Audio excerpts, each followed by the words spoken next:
जो पत्रकार भ्रष्टाचारी हैं, जो गलत हैं, जो भ्रष्टाचार के मानकों को गलत कर रहे हैं, जो पत्रकारिता में भ्रष्टाचारिता को ला रहे हैं, जो पत्रकारिता के नाम को बदनाम कर रहे हैं, जो पत्रकारिता के नाम पर ब्लैकमेलिंग, एक्सटॉर्शन, भ्रष्टाचार और सच को बजाय झूठ दिखा रहे हैं, उन्हें दंड मिलना चाहिए, जेल जाना चाहिए। भ्रष्टाचार से मुक्त होना चाहिए मीडिया।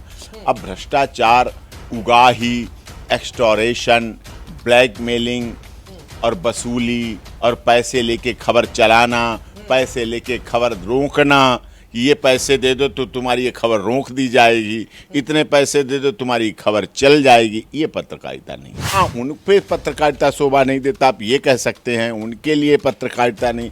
उन्हें उस पार्टी का प्रतिनिधि बन जाना चाहिए, उन्हें उस पार्टी का प्रवक्ता बन जाना चाहिए, उन्हें उस पार्टी से चुनाव लड़ लेना चाहिए, उन्हें उस पार्टी को ग्रहण कर लेना चाहिए, ये मैं कह सकता हूँ।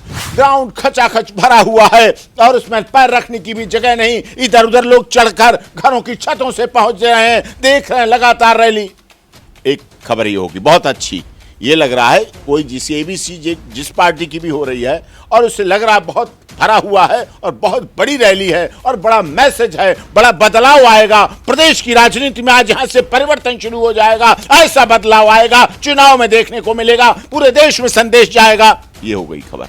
अब आया तो अब चैनल वाले तो सब जगह रहते हैं। एक चैनल शुरुआत की रिकॉर्डिंग कर ली उसने जब कुर्सियां खाली थी, पीक टाइम रैली का 1 बजे हुआ, उनने क्या किया 11 बजे रिकॉर्डिंग कर ली। 11 बजे वाली रिकॉर्डिंग 1 बजे दिखा रहे हैं बुलेटिन में, जब दूसरा दिखा रहा है भरा भरा और दूसरा चैनल क्या दिखा रहा है, कोई खास भीड़ नहीं जुटी, कुर्सियां जितनी लगाई गई थी वो भी खाली रहीं और इसे फ्लॉप कह सकते हैं। इस रैली के उस पार्टी का हतोत्साहित हो गई, कार्यकर्ताओं में निराशा है और उससे कोई मैसेज नहीं जा रहा है और दोपहर हो गया है और कुर्सियां खाली हैं। दिखाने का तरीका।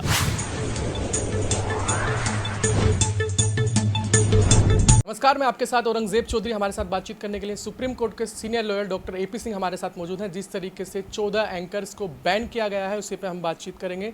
सर, क्या लगता है कि 14 एंकर को बैन करना सही है या तानाशाही? नहीं, देखिए, एंकर जो शब्द है, एंकर मतलब पत्रकार, यानी कि मीडिया, यानी कि पत्रकारिता, यानी कि चौथा स्तंभ, यानी कि लोकतंत्र, यानी कि संविधान, वो शब्द नहीं सही है। आप उनको शब्द पहले दूसरे बनाते।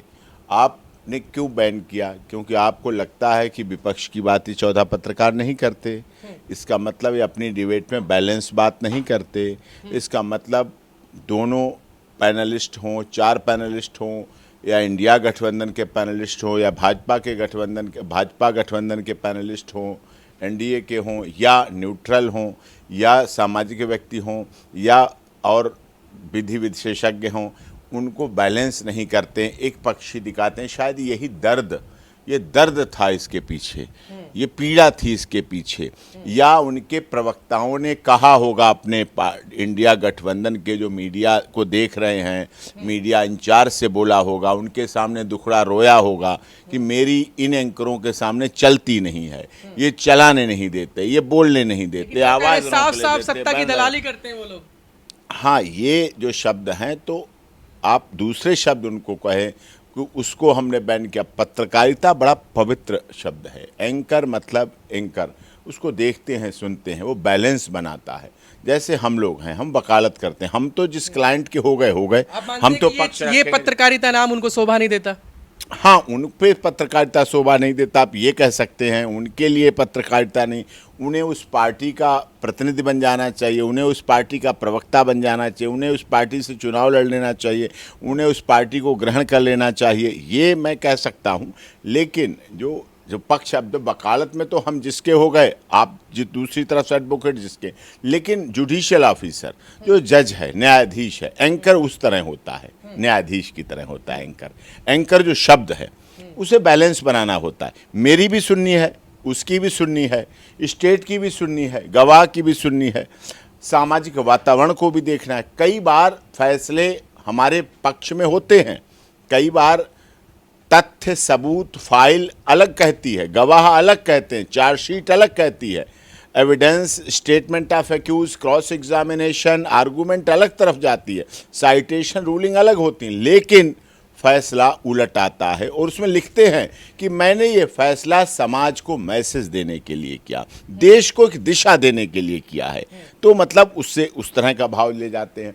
तो एंकर बहुत पवित्र शब्द है, लेकिन एंकर के साथ उनकी पीड़ा, इस बैन के पीछे उनकी कोई व्यक्तिगत दुश्मनी नहीं है, कोई निजी दुश्मनी नहीं है। निजी दुश्मनी एक से हो सकती, भाई मेरी व्यक्तिगत नाराजगी औरंगजेब से हो गई, वो बात अलग, 14 से तो नहीं होगी, सबसे तो नहीं होगी, सारे न्यूज चैनल वाले। आपको लगता है कि जो आज की मीडिया है वो सत्ता के सहारों पे काम कर रही है? नहीं, देखिए सत्ता एक बड़ी चीज होती है।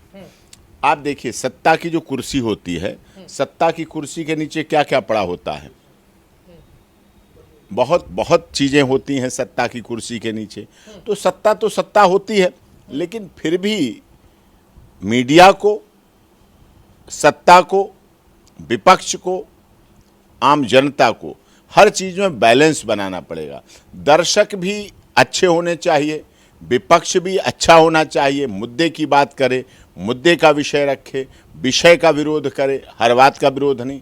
सत्ता को भी अपनी बात थोपनी नहीं चाहिए, विचार लेने चाहिए, ओपिनियन लेनी चाहिए, अपनी नीतियां लागू करे, लेकिन जनता की आम भावनाओं का भी ध्यान रखे। और एंकर जो हमारा चौथा स्तंभ है लोकतंत्र में, कार्यपालिका, विधायिका, न्यायपालिका, ये 4 स्तंभ हैं, ये 4 ऊपर हैं, चौथा है, 3 ऊपर हैं, चौथा क्या है, मीडिया। नीचे वाला जो स्तंभ है वो इन तीनों की धुरी है। आपने देखा जब मीडिया ट्रायल केस होता है, जब मीडिया ट्रायल केस होता है, मैंने बहुत से किए मीडिया ट्रायल केस, चाहे संत रामपाल दास जी महाराज का हो, चाहे किसान आंदोलन हो, चाहे निर्भया केस रहा हो, चाहे ब्रजभूषण केस रहा हो, चाहे बिहार के आनंद मोहन सिंह बाहुबली सांसद रहा हो, स्वामी चिन्मयानंद सरस्वती, राम मूर्ति वर्मा हत्याकांड हुआ था, बहुत वो हुआ, कंप्यूटर बाबा का हुआ, ये सारे बहुत से मीडिया ट्रायल केस में डिफेंस को थोड़ी परेशानी क्यों होती है, क्योंकि वो एक पक्षी दिखाने लगते हैं। मीडिया अपना कर्तव्य भूल जाती है, मीडिया अपना एक मोटिव बना लेती है कि हमें इसे तरफ दिखाना है, हमें इसी की तरफ दिखाना है, हमें ऐसा ही दिखाना है। ये गलत है। लेकिन वो कह रहे हैं ईमानदार पत्रकारों से डर गए हैं, सवालों का जवाब नहीं दे पा रहे हैं, इसलिए भाग रहे हैं। नहीं, ये डरने भागने की बात थोड़ी है, डरने भागने की बात नहीं है, लेकिन उन्हें भी अपने पे एनालिसिस करना चाहिए, उन्हें भी अपने पे, देखिए किसान आंदोलन हुआ, बड़ा आंदोलन था, हमने सुप्रीम कोर्ट में लड़ा, पहली बार देश के किसान सुप्रीम कोर्ट में पहुंचे, हमने तीनों किसान बिल पर स्टे लिया, स्टे मिला हमें, सुप्रीम कोर्ट ने दिया, किसान देश की आत्मा थे, आंदोलन भी चला।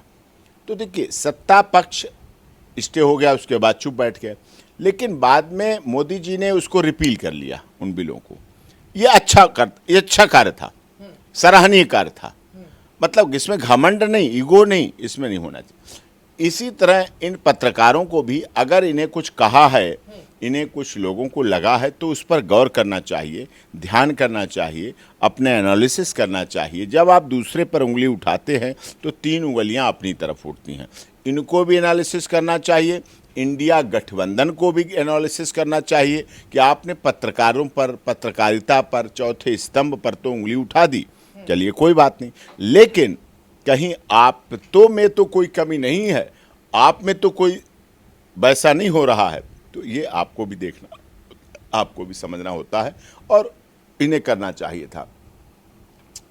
एक एजेंडा जो बनाते हैं डिबेट में, क्या है आज की डिबेट में बौद्धिक कम रह गया है, माफ़ कीजिएगा, आप भी बहुत बड़े पत्रकार हैं, आपको भी दुनिया देखती है, सुनती है, बौद्धिक चर्चा करती है, ग्राउंड जीरो पर रिपोर्टिंग करते हैं।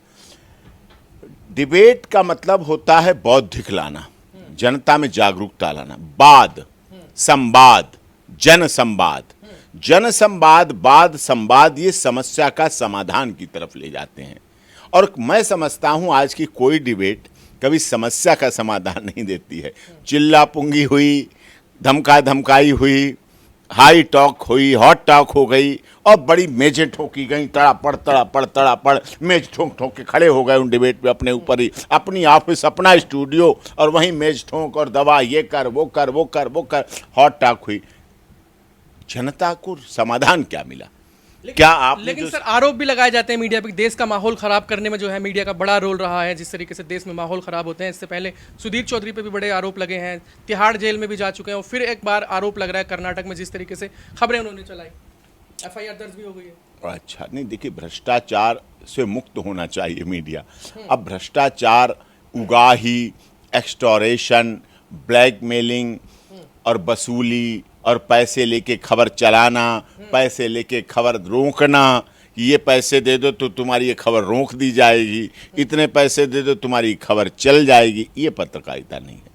ये बिल्कुल तो सच तक, को जेल जाना चाहिए फिर? सच तक ऐसे पत्रकार नहीं। भ्रष्टाचार, जो पत्रकार भ्रष्टाचारी हैं, जो गलत हैं, जो भ्रष्टाचार के मानकों को गलत कर रहे हैं, जो पत्रकारिता में भ्रष्टाचारिता को ला रहे हैं, जो पत्रकारिता के नाम को बदनाम कर रहे हैं, जो पत्रकारिता के नाम पर ब्लैकमेलिंग, एक्सटॉरेशन, भ्रष्टाचार और सच को बजाय झूठ दिखा रहे हैं, उन्हें दंड मिलना चाहिए, जेल जाना चाहिए। लेकिन सर आपने बहुत अरसों से जो है मीडिया को देखा है, पुराने समय से मीडिया में रहे हैं, इससे पहले जो सरकारें थी, क्या मीडिया आज वैसे ही काम कर रहा है जैसे पुरानी सरकारों में काम कर रहा था?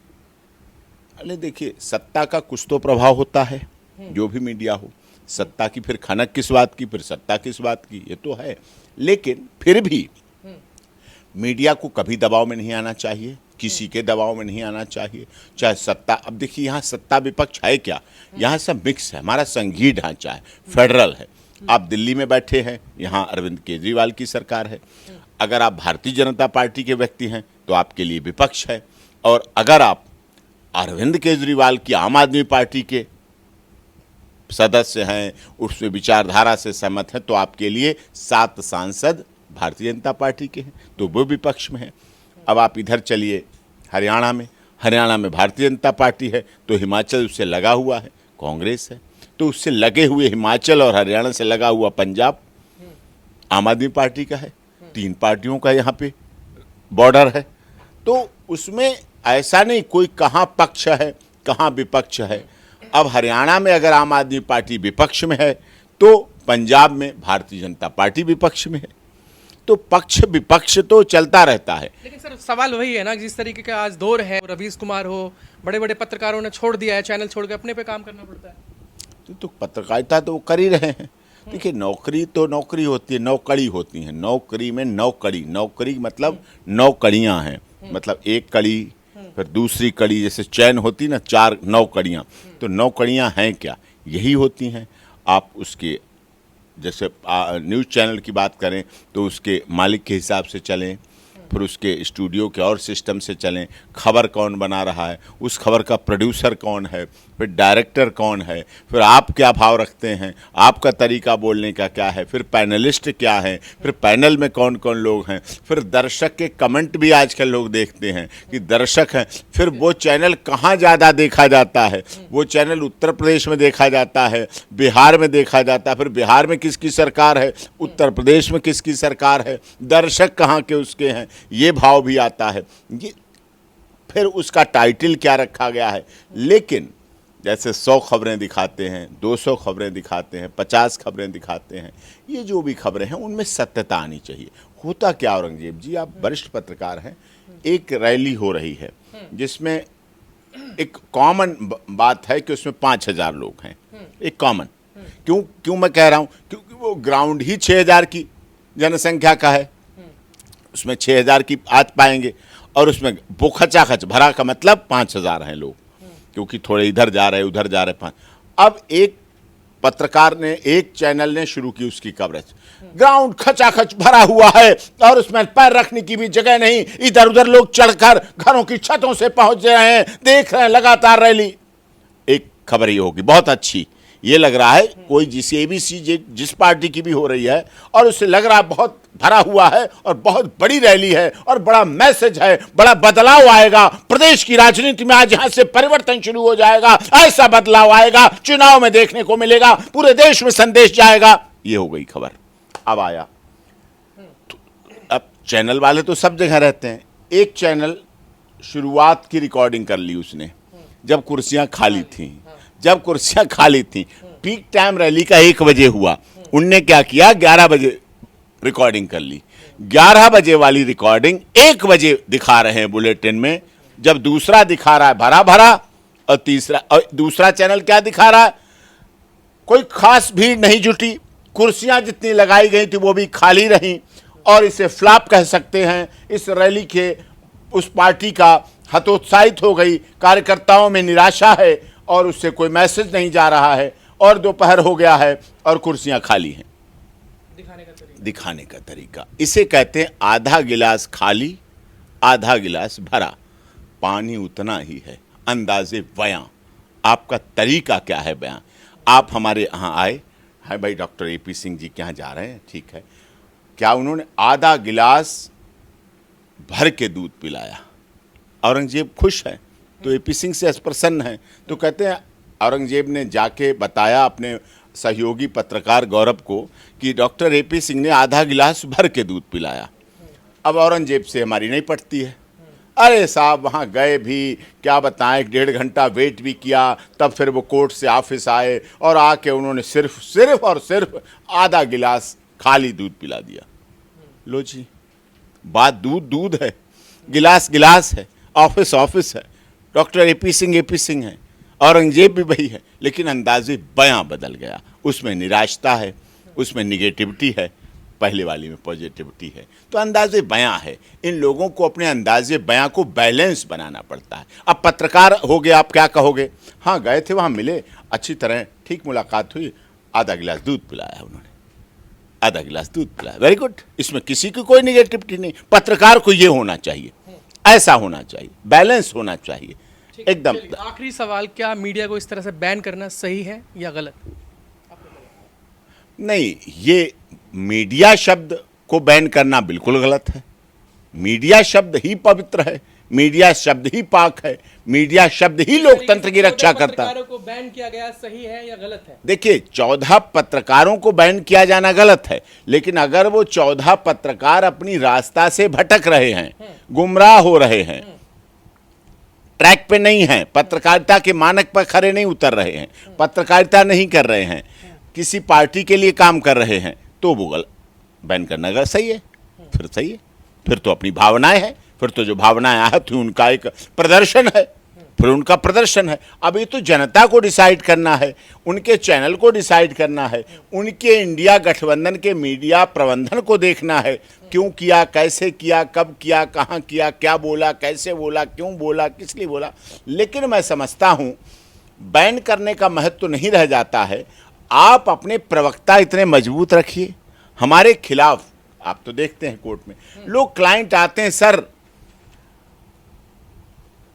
अब क्लाइंट बताते हैं अपोजिट वाले कि नहीं डॉक्टर एपी सिंह के अपोजिट लड़ना है आपको, डॉक्टर एपी को, तो कई वकील नहीं आते बेचारे, कहते नहीं ठीक है मैं उनके खिलाफ नहीं लड़ूंगा ऐसे। तो लेकिन कोई बात नहीं, लेकिन अपोजिशन में आपका प्रवक्ता, जो आपका पार्टी है, जो आपका प्रवक्ता इतना मजबूत होना चाहिए, इतना सहनशील होना चाहिए, इतना योग्य होना चाहिए, इतना धैर्यवान होना चाहिए, इतना बाकपटु होना चाहिए, इतना चतुर होना चाहिए, इतना आईक्यू लेवल का अच्छा होना चाहिए, इतना बौद्धिक ज्ञान होना चाहिए, इतना राजनीति शास्त्र का पारंगत होना चाहिए, इतनी घटनाओं का यादगार रखना चाहिए, इतना इतिहास का जानकार होना चाहिए कि समसामयिक घटनाओं, समसामयिक चर्चाओं, समसामयिक डिबेट, समसामयिक संवाद, समसामयिक विषयों पर अपनी बेबाक मजबूती से राय रखकर अपने प्रतिद्वंदी के मुंह को बंद कर सके। एंकर की जरूरत ही ना पड़े।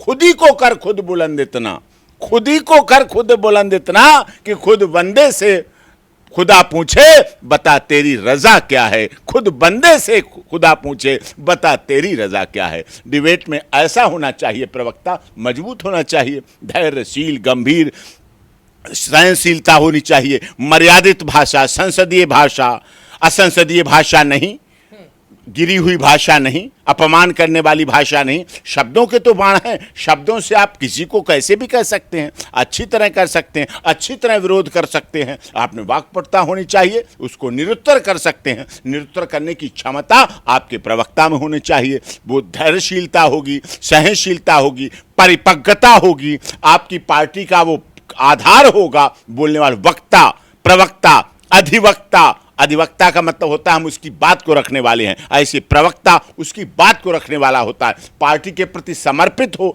ये ना हो उससे कल हमें बीजेपी में जाना है, कल हमें इंडिया गठबंधन में जाना है, तो वो तैरता रहेगा, उतरता रहेगा, संभलता रहेगा। निडर हो, निर्भीक हो, निष्पक्ष हो। पत्रकार भी निडर, निष्पक्ष और निर्भीक होना चाहिए और प्रवक्ता भी निडर होना चाहिए। वो निर्भीक होना चाहिए, निष्पक्ष तो नहीं हो पाता है। प्रवक्ता निष्पक्ष क्यों नहीं हो पाता? वो तो अपना पक्ष रखता है, वो तो एक पक्षी बात करता है, लेकिन निडर हो और निर्भीक होना चाहिए।